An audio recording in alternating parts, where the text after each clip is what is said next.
Hello and welcome to this episode of the AI Show. Am I a little laggy? I might be. I still haven't fixed my ginormous desktop, so I'm on this like non-superlative device. I'm so spoiled. Hello and welcome to this episode of the AI Show, a weekly show where we show off cool technology than anyone, really. I mean, we've had folks from all over the place. And usually it's very interactive. So I'll start first with the question that I always ask. Where is everybody coming from?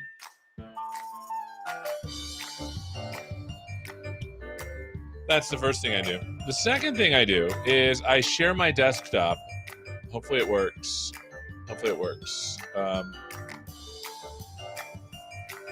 Share. There it is.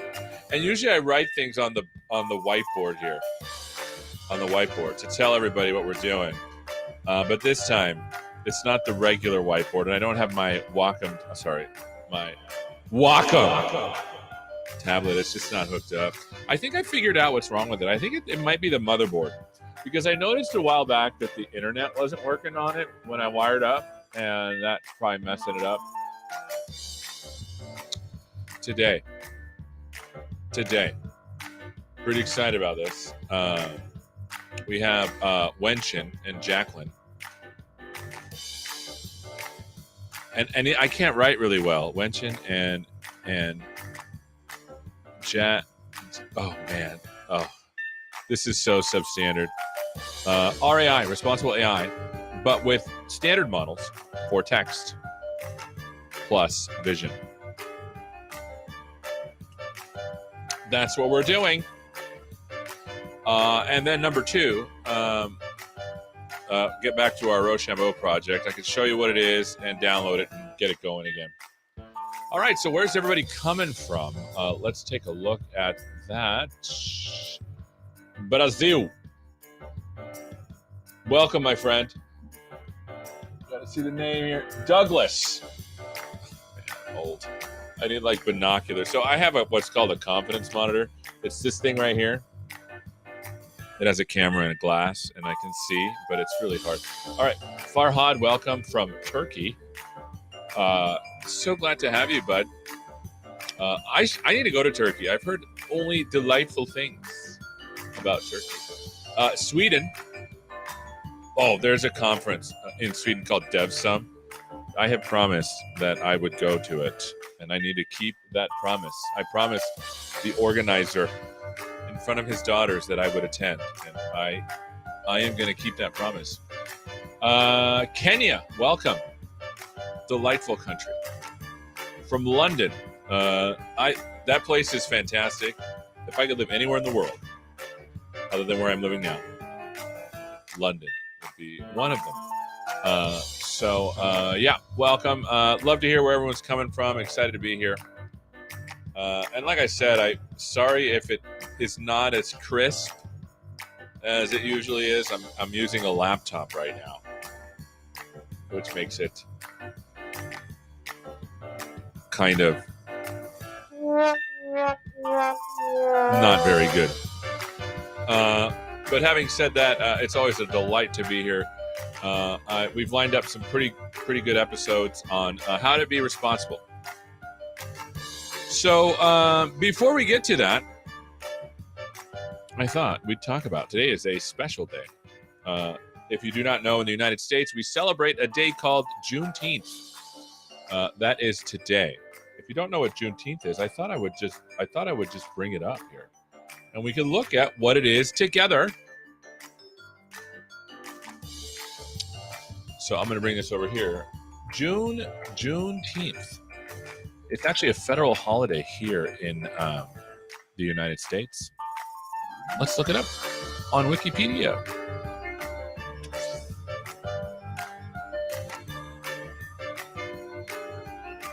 So we'll get that going a little bit farther down with the music. Juneteenth, that's today, June 19th. It is a federal holiday in the United States commemorating the emancipation of enslaved African Americans, deriving its name from the combining June and 19th. It is celebrated on the anniversary of the order by Major General Gordon Granger proclaiming freedom for enslaved people in Texas on June 19th, 1865, 2.5 years after the Emancipation Proclamation was issued. Originating in Galveston, Juneteenth has since been observed annually in various parts of the United States, often broadly celebrating African American culture, African Americans making America great since they first stepped foot on this land.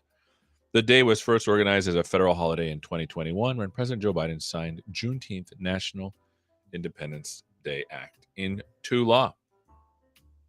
So, yeah, that's today. It's a federal holiday, and if I mean, we should have done more, but today we're going to be speaking about responsible AI, which can directly affect minorities, and so pretty proud of that. Early celebrations date back to 1866, at first involving church-centered community gatherings in Texas. They spread across the South and became more commercialized in the 20s and 30s, often centering on a food festival. Like I said, making our country wonderful. Participants in the Great Migration brought these celebrations to the rest of the country. During the civil rights movement in the 1960s, these celebrations were eclipsed by nonviolent determination to achieve civil rights, but grew in popularity in the 1970s. So this is a good celebration. I just want to make sure that we point that out. Happy Juneteenth. If anyone is celebrating, that's great. Okay, let me close my let me close this here. And I think Wenxin, are you ready to say hello to everybody? Give me a thumbs. Yes. Hi, Wenxin. How are you? Hello, everyone. Nice to meet everyone from the whole world, and happy Juneteenth for those who celebrate it. I think our episode today is very related to like the minority group and how we can bring those like models to be fair and be responsible for different segmentations. So happy to be here. Yeah, and I'm so glad you're here. Jacqueline's here lurking as well. So if folks have questions for these folks, I thought we recorded these just last week. And I needed to record them because my machine is slow and I need to edit it because there was some choppiness that I had to fix, and it was all my fault. I'm sorry, Wenxin. Oh, she was so mad. Not your fault. No, she doesn't get mad. She's so nice. Thank you. All right, so what I'm going to do is I'm going to start by adding this video here. So we'll start with you, Wenxin, if that's okay. So let me get this video going. And I thought we would play it, and then are you okay to stay and answer questions? Yeah, of course. All righty. Here we go. Part 1 of a two-parter, Responsible AI with text and images. Here we go. You're not going to want to miss the next episode of the AI Show where we talk all about responsible AI support for images and text models, a two-parter. Make sure you tune in.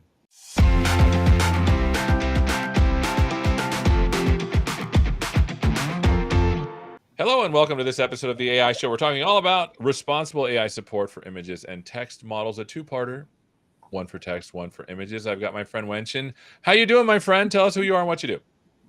Awesome. I'm doing good. Thank you, Seth, for asking. I'm really excited to join this show with you. Fantastic. So for those that don't know what the Responsible AI Dashboard is, can you give us a little elevator pitch? Of course.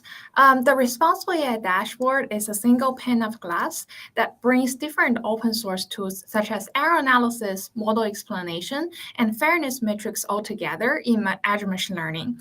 So previously, we have the Responsible AI Dashboard for tabular data, where you can use it for classification or regression models.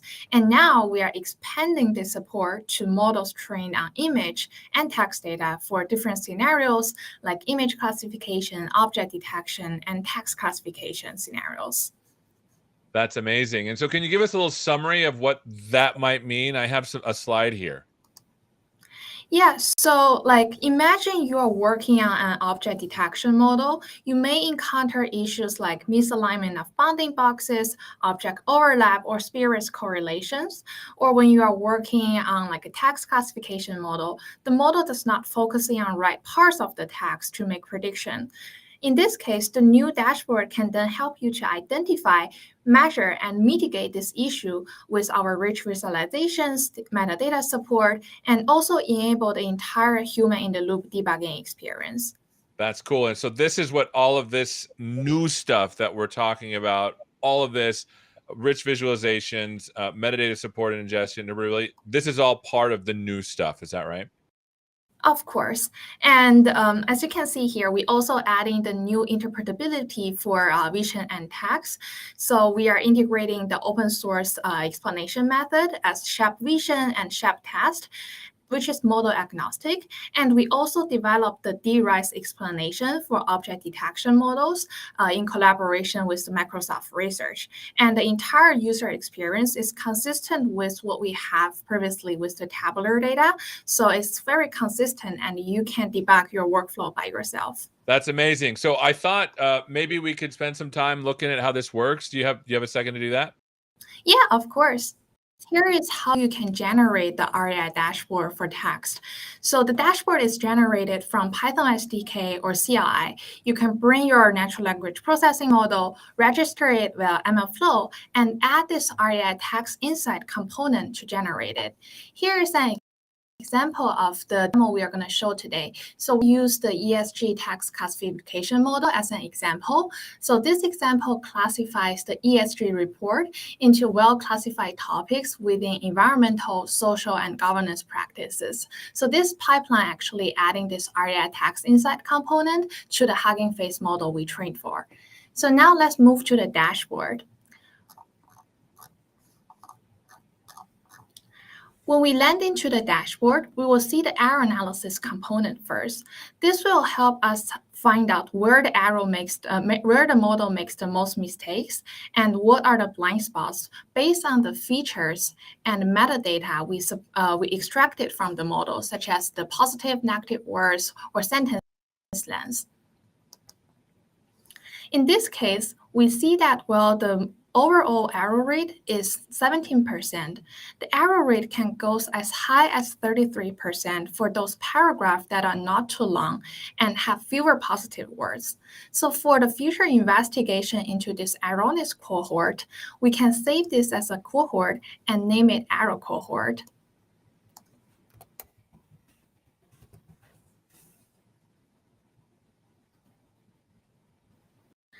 So moving on to the second component, which is model overview, we can quickly see the model performance. It performs very well on the environmental topic like climate change or natural capital, which has an accuracy rate about 90%. So for the climate change, it has 97%. While the model performs really bad when the true label is non-ESG, which has a lower 50% of accuracy rate. We also observed that the environmental topics makes up the majority of the example, while the non-ESG data is having a smaller sample size. So I'm also curious to see more pattern around where this misclassification happens. So let's look at the confusion matrix. We can see that the majority of misclassification happens when the model wrongly predicted non-ESG data to fall under an ESG category. We can further diagnose why this happened with the next component. From the data analysis component, there is a table view and a chart view to see the pattern and the distribution of your data. And from the error analysis, we know that the model performs worse when it has fewer positive words and shorter sentence lengths. So we can use this scatter plot. Actually, let me move to the, we can use this scatter plot to identify why. By changing the x-axis, let's use the sentence length as an example here. And we can also change the x-axis to the classification outcome to see the error distribution. And by changing the color value, you will see better visualization here. So from the scatter plot, we can confirm our previous finding that the shorter length has a worse performance because the misclassified examples are in the lower half of the y-axis. This observation will lead us to focusing on this example for the model debugging. Let's go to the feature importance dashboard to see how the model reaches predictions and understand its decision better. Here, it shows the top K important words in classifying text into a topic across the entire dataset. Most of the words seem to relate it to climate change or natural resource like discharges, metal, and it is consistent with the fact that these topics make up the majority of the examples and are better classified. Then in the individual feature importance dashboard, you can also look at a single example to confirm your intuition or drill down into arrows. Here, I want to show a correctly classified example. Let's switch to the old data first. So in this example, the model correctly classified the sentence as pollution and waste. So let's move to the feature importance here. And we can also change the class to pollution and waste, which is the correct label.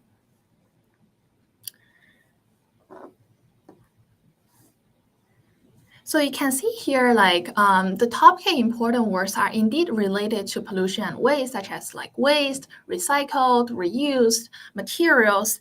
And you can also trace this work back into the context to identify whether it makes sense or not.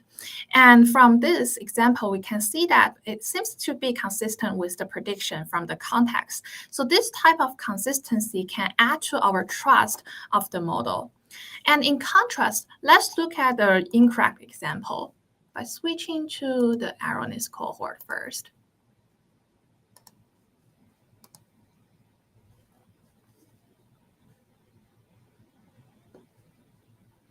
So this example wrongly classified the model from non-ESG to fall under the natural capital. So let's examine why.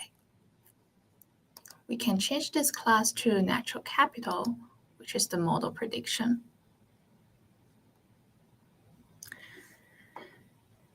So we can observe that the short input text has surface, metal, and palm, and this led the model to wrongly predict it to be fall under natural capital based on these words. Well, if we read this sentence, it seems to be out of context. So we did a data investigation into this data subset and find the mitigation method to take actions. So from the data, we know that this is because of the parsing of the PDF, and the model wrongly parsed this table content as a text sample, and it lost all the context about like EPAT. So some mitigation method will be like we can have better parsing of the PDF and include most of the context and ignore some of those footage or the specific table content in the model. And another option is we can also use an image classifier first for this task. So just to sum up, I used a single pane of glass dashboard with variety of capabilities to measure and diagnose my errors and enhance my model accordingly. So to achieve that, the error analysis component helped me identify the cohort with higher error rate. And the model overview and confusion matrix help me understand the direction and type of error. And finally, the data analysis and feature importance component help me diagnose the issue better by better understanding my model decision. So overall, this component work together to help me pick the targeted mitigation and enhancement plan around my model. So that's the end of my demo. That's cool. I have like 1,000 questions because there's so much cool stuff in here. Let's go back to the beginning on the actual code. And the first question I have, as I'm looking at this, I'm talking about the first tab. So basically, you've trained a text classification model into several categories. Am I getting that right? Is that right? Yes. So once you get that model, you're basically putting it into this RAI text insights component thing. Is that right? Yeah, exactly. So this is a Azure Machine Learning component, and where you can pass into your models, you can also pass into your test data.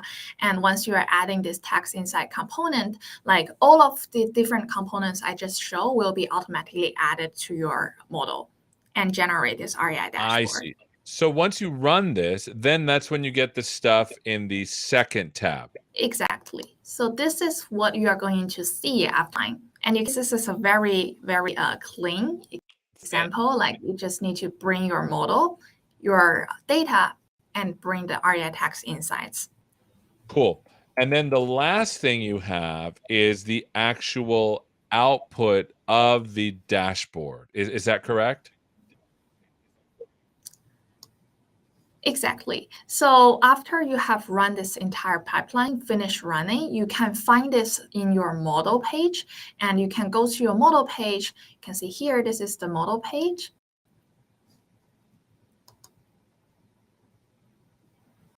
And there will be a Responsible AI tab where you can access the Responsible AI dashboard you just created. And there it is. Well, Wenxin, this has been amazing. Thank you so much for spending some time with us. What's in the future for this type of text REI dashboard? So you can find out more about like how you can generate the text dashboard with the Microsoft Docs, and you can also find out how you can better understand the text dashboard with our documentation as well. And we are also going to have more support scenarios such as question answering. And of course, I know everybody is very enthusiastic about the large language model. And yes, we are working on that. We will have more REI support for the generative models as well. So please stay tuned. Amazing. Well, thank you so much for spending some time with us, Wenxin. Thank you, Seth. Awesome. And thank you so much for watching. We've been talking all about responsible AI support for image and text models. Part 1, we did text models. Stay tuned for part 2, where we talk about image models. Thank you so much for watching, and hopefully we'll see you next time. Take care.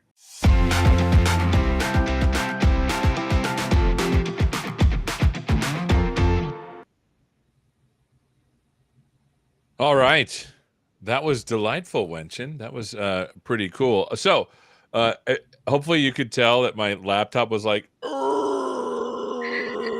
did you notice that, Wenxin? I started to slow down and look all pixely. No, I know. Like it happens for me as well. Oh, well, okay. So a couple of things that I wanted to ask that I was like, oh, I should have asked this in hindsight. The first thing I wanted to ask was, are people using this already? Yeah, so we have already tested with a lot of our external customers. Like one example is with like ERM, which is like a consulting company. They have a very similar ESG use case as I just showed in the demo, and they built a very cool like machine learning based solution, which is called ESG Fusion with the Responsible AI dashboard. And they claim that the REI dashboard can add more like robustness and transparency to the model, so they can better understand how the model making the predictions. That's really cool. I love the idea of being more responsible with our models, especially knowing what they're doing. Because I don't know if people realize this. Why do you, well, why don't you tell us, why is it so important to be responsible with these models, and what can we do beyond just making models? Yeah, I think previously a lot of people saying like machine learning, especially for NLP and computer vision, like those models are more like a black box. So you cannot really see how the model is making those predictions. You don't understand like what will be the error distribution. And being responsible means like you can have a better diagnose of your model. For example, whether your model is fair enough, whether it performs similarly for different gender, for different ethnicity group. I think that's very important for like the fairness of AI, the safety of the AI. And I think that's also a lot of people worrying about right now. They want to understand how those new technology is working. And that's fantastic. And by the way, get your questions in. Wenxin's here for a little bit longer to answer questions. One of the things that I also forgot to ask was, I noticed that it had word level kind of things when it was doing the responsible AI. Did I miss that, or did I get that right? And what is it? How does it doing? Because I know that, for example, I might build an NLP model that projects into like embedded space, but would our AI dashboard still work and look at word level type stuff? Yeah, so what we just saw in that individual importance dashboard is more like a word level analysis you can do. Like, so for example, for each of your text sample, you will be able to see like which word from your original data set contributes more to this model predictions. And we have this like shape text, which generates the feature importance. I see. So it's Shap text that does the work behind the scenes, but everything Yeah. else is open source. Are we using open source things, or is it something proprietary to Microsoft? So most of the items in the tax dashboard are open source, and we have also open source all of our technology we are using for the tabular dashboard, and we will be open source everything we have built for the tax vision dashboard by end of this month. So I know like Microsoft is always embracing like open sourcing, and we want everyone to have access to these responsible AI tools. So yes, we will be open sourcing everything we have. How delightful and how responsible to do responsible AI stuff. All right, Jacqueline, are you ready to come on? Let's see if she's ready. Maybe she'll give me a thumbs up. And then also, if you have any questions about this stuff, you'll see Peggy put some links into the chat so you can go to those things. They're delightful. You ready, Jack? Give me a thumbs up. Okay. Hi, Jackie. How are you? Hello. Nice to meet you all. It's good to see I'm good. How are you?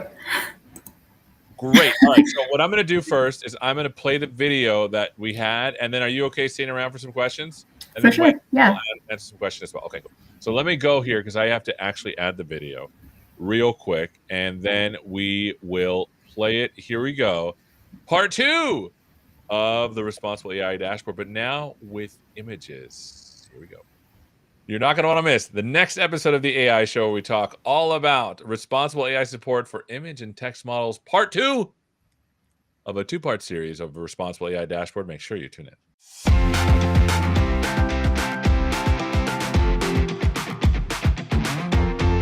Hello and welcome to this episode of the AI Show. We're talking all about responsible AI support for image and text models. I have my friend Jacqueline here. Why don't you tell us who you are and what you do, my friend?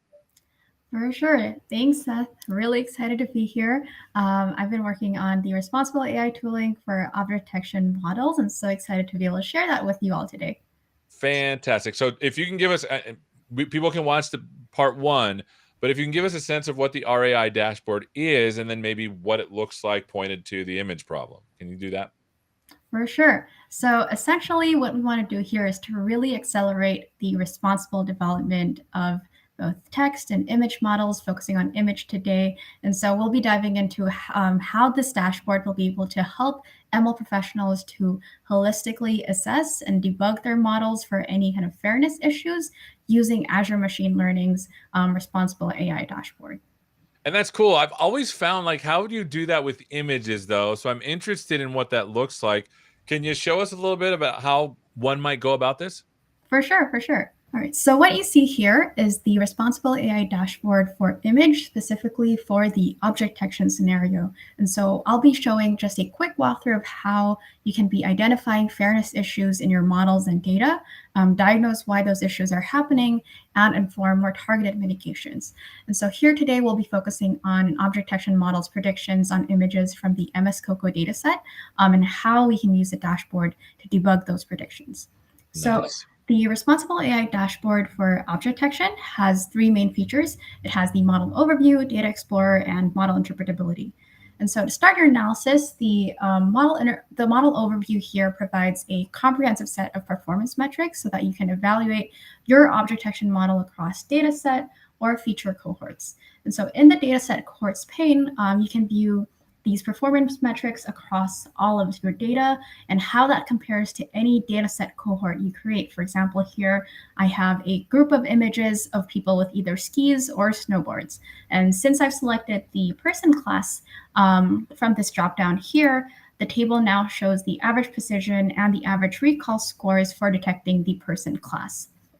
And to evaluate your object detection model's confidence, you can also set the IOU threshold value. IOU here refers to intersection of union between the ground truth and prediction bounding boxes. And so this really defines error and affects the calculation of these model performance metrics.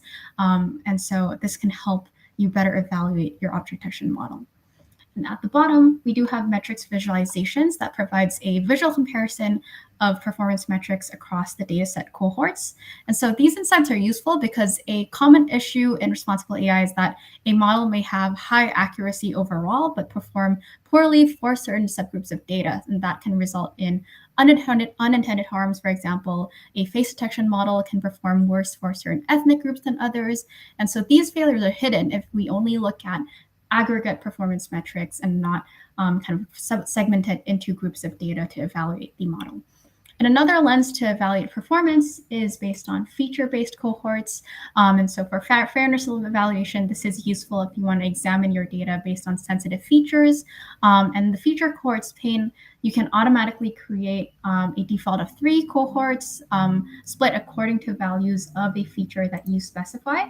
Or you can also adjust which features to use to evaluate your model's fairness and determine the number of feature splits that can be used here. And so with more granularity of feature splits, you may be able to more precisely pinpoint those error cohorts. All right, now moving on, we can use the Data Explorer component to further debug and diagnose any discrepancies that you notice in the model overview section. And so this Data Explorer has various views to provide different perspectives of your data. And so first, the Image Explorer here allows us to easily view all of these image instances and predicted and ground truth bounding boxes by segmented by both error and success instances for you to observe any error patterns. And so here I can filter these images shown by index and classification outcome. So for example, maybe based on previous observations of model performance across feature cohorts, I may want to specifically investigate certain images that are based on certain feature values. I can also stack multiple features, multiple filters, and kind of create a new cohort from there. And then next, we have the table view. And so this pane shows different metadata features along with the dataset index, ground truth, predicted class labels for each of the image instances. And so this is also where you can create a new dataset cohort to analyze in a more granular manner. See, I'm kind of manually selecting these images here, and I could save it into a new cohort for more evaluation. And then lastly, we also have the class view pane, which breaks down your model's predictions by class labels. And I just also want to highlight here our last kind of cornerstone feature, which is being able to access visual explanations for model behavior leading to object detection. And so this is really helpful to debug what contributes to misdetections and any biases that may occur. And this is really unique to the object detection scenario. So going into this feature here, if I click on this instance, I can see that the model's prediction is aligned with ground truth. It's a successful instance. The person and the ski was correctly detected. And this visual here is a saliency map that highlights parts of an image that contribute most to the model's detection. And so this is generated by visual explanation methods, which is MSR's open source package that implements DRISE. DRISE is a model agnostic method to visually explain your object detection models that you can learn more later in our blog and technical documents. In this feature, in this visual, I can see that really highly salient pixels, as indicated by these really intense warm colors, are focused on the correctly detected person. And so there's no, as you can see, there's no saliency pixels towards most of the skis. And this shows that the objects around the person don't contribute to the prediction as significantly as the person itself, which is what we desire from our model. And so this is confirmed behavior, but when we look at the skis and how the model detects the skis, notice that there are saliency pixels on the skis here, and so on the person's legs. And so this may imply that the co-occurrence of the person and the skis is leading to bias in the prediction of the skis. And so imagine if there was, a pair of skis on a wall, would the skis be successfully detected without a person? And so this would be, maybe an area of investigation I would want to go in, where maybe I'd want to consider adding more images of just skis without the person to avoid the model making spurious correlations between the skis and the person object, even if this leads to a correct detection. And so you can kind of repeat this process even with misdetections. And yeah, that's basically what we have with the object detection dashboard. Wow, this is really cool. So I'm going to ask a bunch of questions if that's okay. For sure. So is this, how is this, does this work with any computer vision models, or do you have to train the models in a specific way? Does it come from automated machine learning models, or how do you get those models? And then is there, in the last video, we saw a process where you had to actually explicitly tell it to make this dashboard. Is that the same process? So the first question is, what kind of models? And the second is, how do we make this dashboard?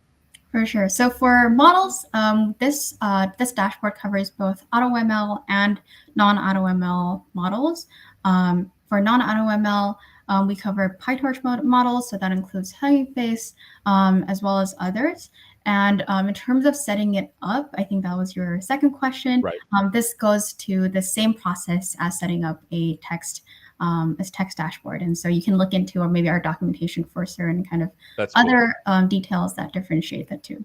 It's basically a call to a component run kind of thing. Yes. Yes. Okay. Yes. So then the third, I'm already on number 3. There was a lot of this notion of mean pixel value. Remember, you were able to separate the cohorts in the mean pixel value greater than. Is the mean pixel value, and if I sound really dumb, that's it right there. Let me know if it's the wrong thing. Does that mean the average value of the pixel? I believe so. Okay. Yeah.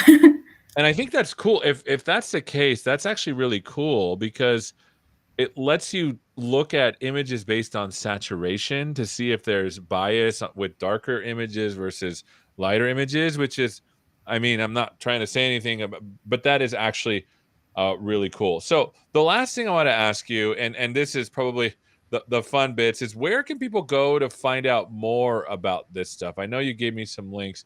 Here's the first one. What will people find here in the RAI Vision Insights? For sure. So this is our link to our technical documentation. And so if you're looking into detailed information of how to set up this responsible AI dashboard and what all these components mean, any limitations or guidance on like your data set and your models, this is where you'll find all of that information. Fantastic. And it looks like this helps you understand the dashboard as well. This one, right? Yep. This goes into the dashboard components and what each of them mean, while the first one was more on setup. Amazing. And like I said, the RAI dashboards I still need to dive in and understand, because there's so much information there that it's even overwhelming for me. So make sure you take a look at this. And then finally, before we go, there's a cool blog that will talk about both the text and the image RAI stuff. Is that right? Is that what this blog is? So this blog primarily talks about the image, particularly the object detection scenario that I just walked into. Yeah. Fantastic. Well, awesome. Well, thank you so much for spending some time with us, my friend. For sure. We're happy to be here and to share. Thank you for having me. Amazing. All right. Well, you've been learning all about the responsible AI support for images and text models, part 2, where we talked about images. Thank you so much for watching, and hopefully we'll see you next time. Take care.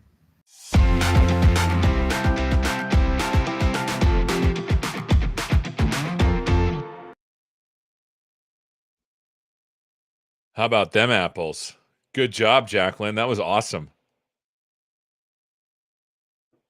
Oh, can you hear me?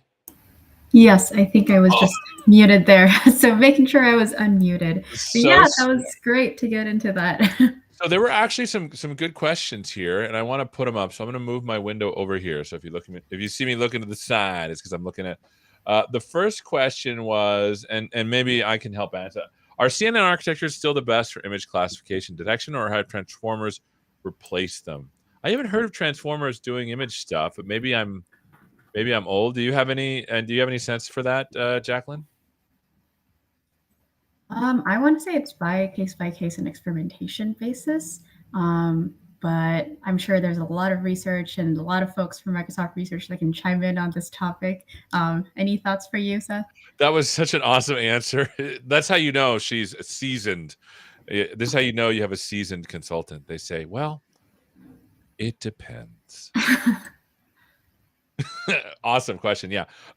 Another question, and I don't think this actually relates to this topic, but maybe you know, how do we generate our custom image with high definition? So custom image generation, they're probably thinking like stable diffusion or generative models. This RAI stuff really doesn't really contemplate this kind of thing. Is that correct?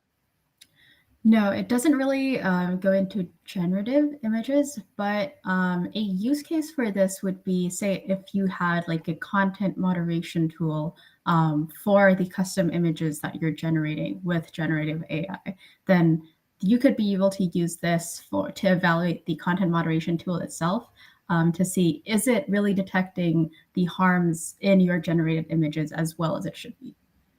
So you can also be using Azure Content Safety for that, for those who are interested.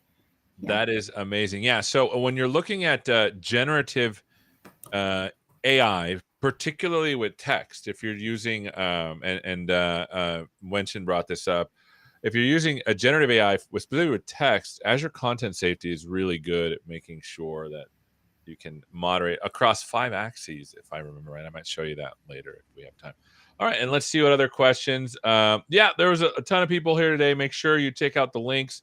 Microsoft Developer has been very nice. There's the links for the RAI dashboard. And then here's the one for images as well. Well, Jacqueline, any final things that you want to talk? Oh, here's another one. Is the vision for that all MSFT, Microsoft RAI tools, traditional as well as LMs, will be part of the AML RAI dashboard eventually? Oh, that's a really good question. Are all of the like everything we do with RAI, is it going to form part of a single dashboard, or is a dashboard more of a modular thing? Because I noticed there's different components to it. Thoughts on that? Right now, I think it is definitely modular, but still in the works in terms of how that will all fit in. And probably Wenxin can also chime in maybe in the chat for kind of future plans on that. But yeah, tune in for more. Awesome. Well, thank you so much, Jacqueline, for being with us.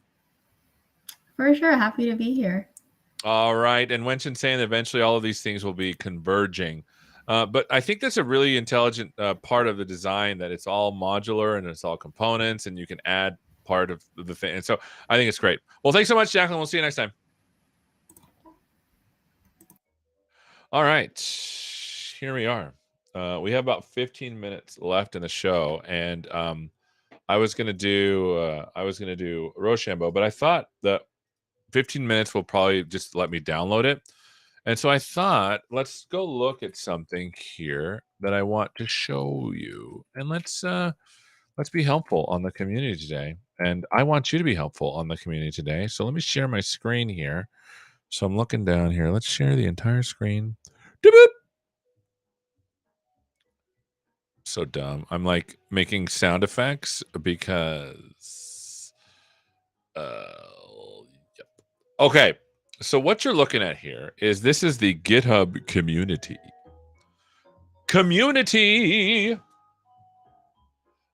And I work for some really good folks here on this stuff. So one of the things that I want you to look at, and thanks Wenxin and thanks Jacqueline for coming by. They're fantastic folks. Wonderful. Speaking of community, the thing I wanted to show you was this machine learning and ML ops. This is something that I've taken on, me and Cassie together.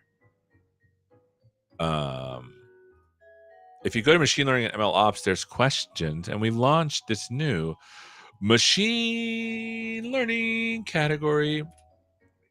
Zoom it. Machine learning projects and models are pretty awesome. Turns out a lot of GitHub features, turns out that a lot of folks happen to put their ML code on GitHub and even use some of the amazing features. So this is a trial that we're having, from April 1st to September 30th.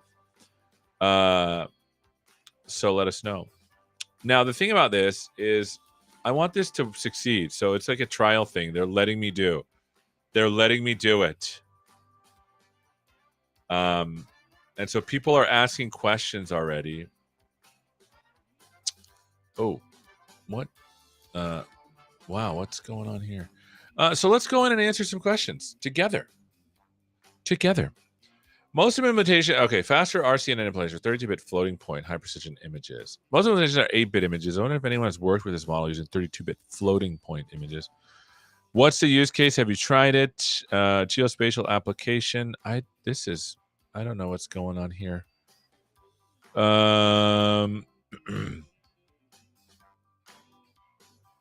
Interesting. What have you tried so far?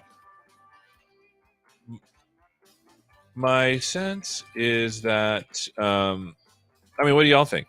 Here's what I'm gonna say. My sense is that with more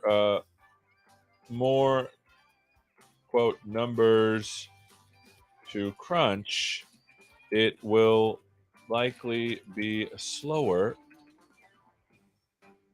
depending on the model architecture.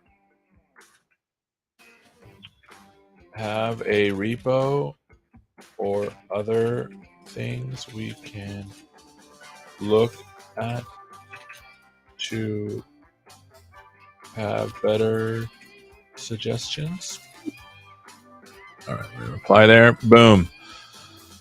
Okay, let's go back to the discussions. Machine learning.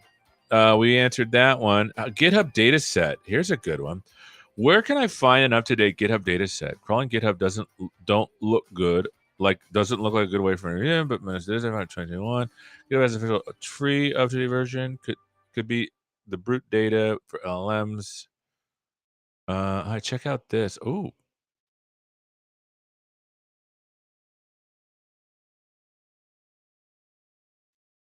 Oh, here it is.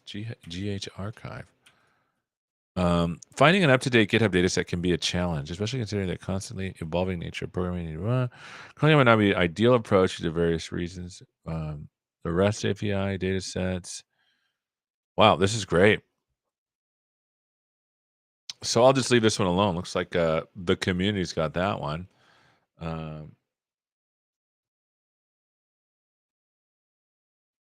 What else we got going on here?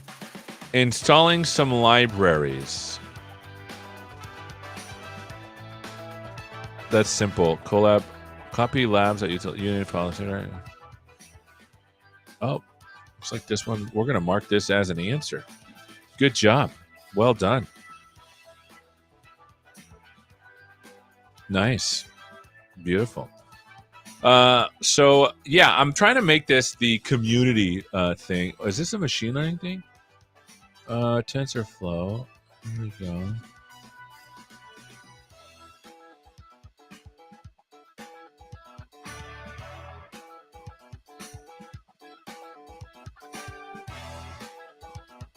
Oh, nice. We'll just mark this as the answer. Boom. Wow.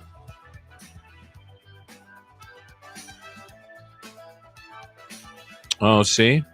Yeah, they figured it out. I just looked at a wall of text and I'm like, can you tell me more? I don't know. I have a hard time when people are like, I did this. This is the error message. What do I do?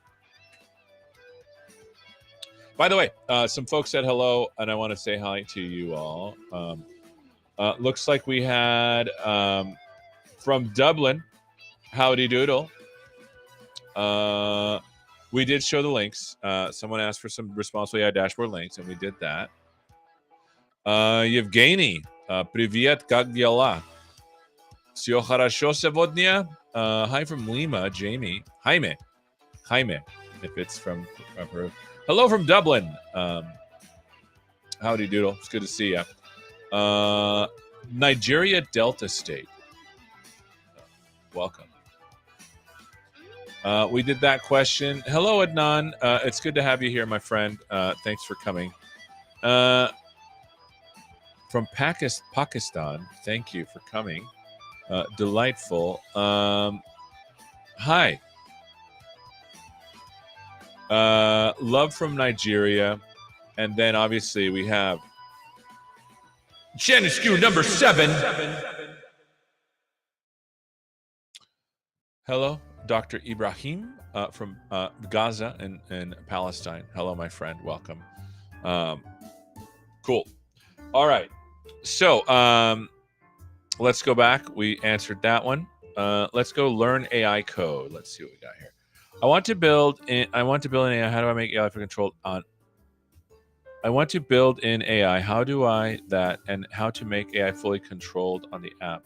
How do I do that and how build in cybersecurity with the app by fully Flutter code language? What is the code to start and does it recommend the app fully controlled by AI or not? Please answer my question. Cool. Wow, looks like they answered in Chinese, which is not helpful. Or maybe it is.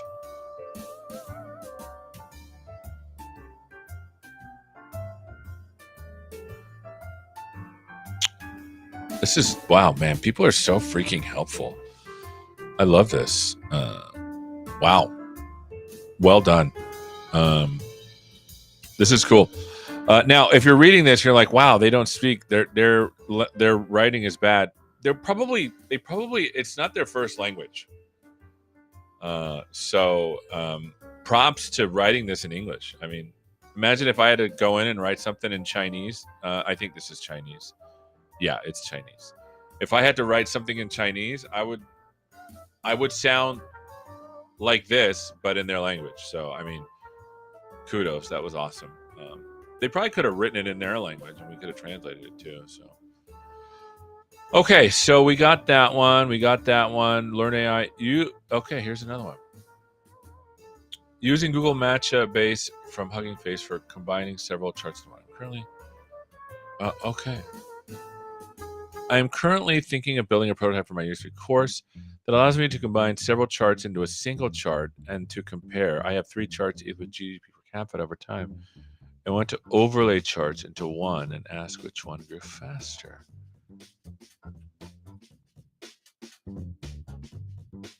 Model card for Matcha base model.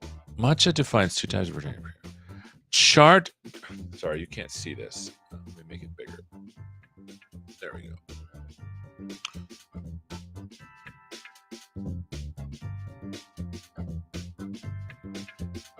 What does this do?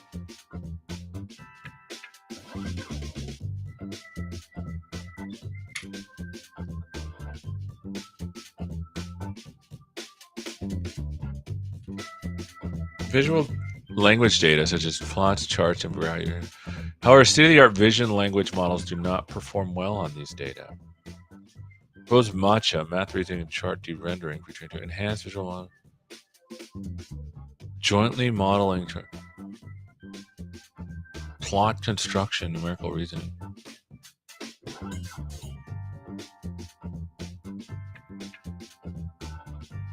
What the heck? I don't think I even understand what this does.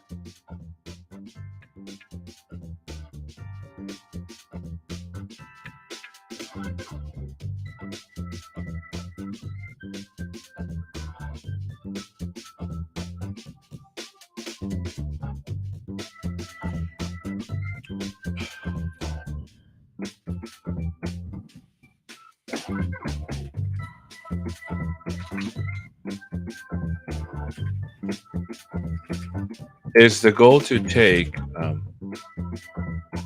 images of charts to extract information and then recombine them?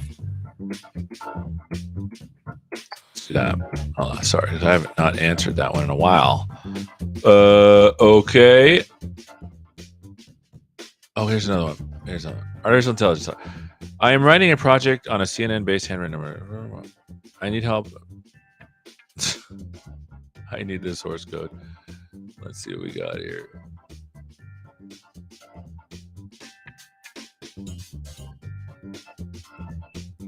Open the file. What do we got here?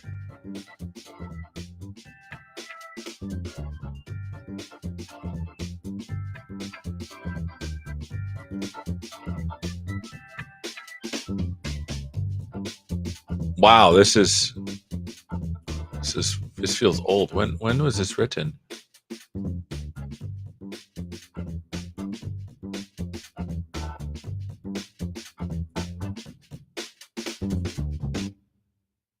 (2021).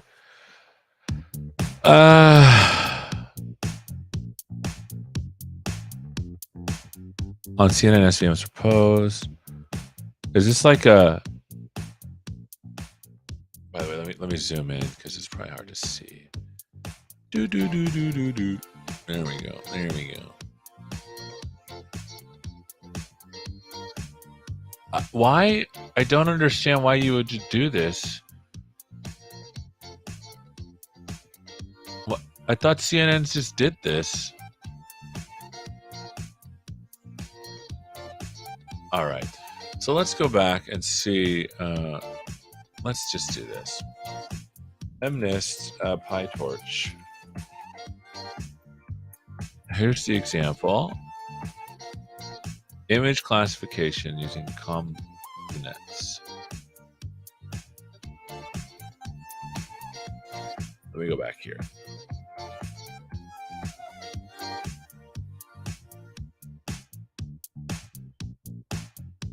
Okay. Hi, Anya Loveth. Have you tried looking at some of these samples? There's a couple of image recognition examples there that might be helpful. Ah! It's time for our walk-off music. There we go. Comment. Nice. Nice. How do I know a labeling file format requiring where?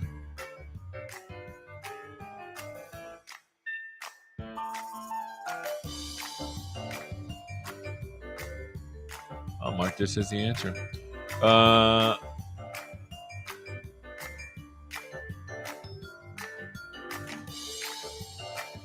Thank you, Mohammed Sayed Alal.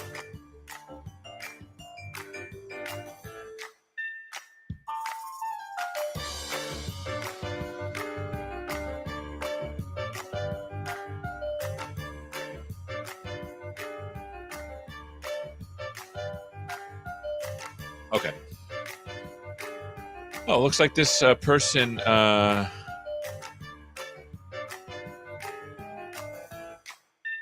I'm going to mark this as the answer. This looks great.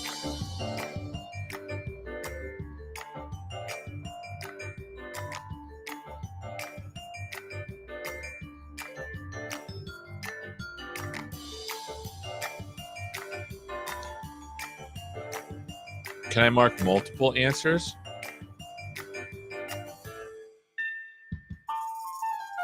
I guess I can't. That's okay. I think it's great. Squeeze and excitation blocks for image classification.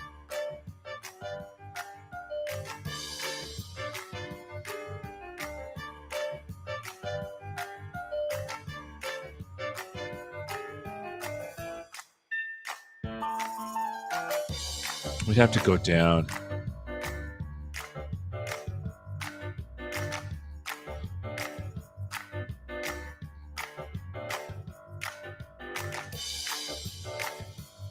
Man. Cool. Yeah. Generally, when I have errors like this, it's always like a dimension issue. It's like something's wrong with the dimensions or something. So I'll just leave that one. Looking for an open source machine learning project. Nice. How to train model on partial.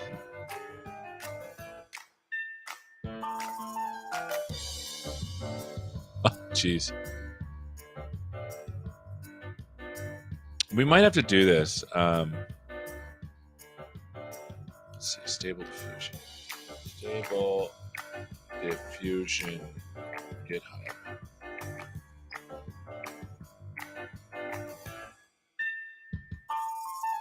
Wow.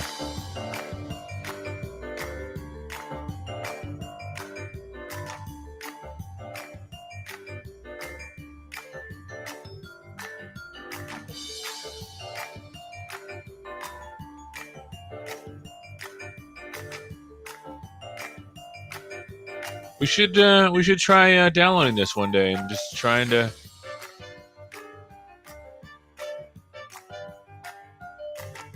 Oh, but does it not have? Is it just like, hey, try it here, but you can't download the model?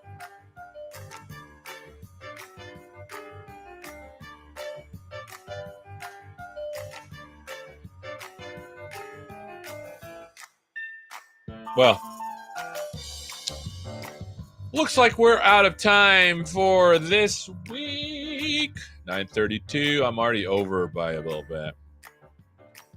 Thank you, friends, for being here this week on the AI Show. Happy Juneteenth to those that are celebrating. If you're not celebrating, you should celebrate. We have another two-parter coming up next week. Azure Video Indexer with ChatGPT and Azure Cognitive Services weather and climate tracking is what we're doing. I know, Janice, we used to do 2 hours, but we used to do 2 hours every other week, but now it's an hour every week. Next time on the AI Show, like I said before, we have a two-parter. Climate and weather event monitoring with Cognitive Services. Alicia, we went to school together, actually. And then Azure Video Indexer with ChatGPT integration with Edge expansion with Imbal. So make sure you tune into those ones. Thank you so much for spending some time with us here on the AI Show live every week at 8:30 in the morning to 9:30 Pacific. We are glad that you're here. We answer questions. We are helpful. Thank you so much for watching, and hopefully we'll see you next time. Take care.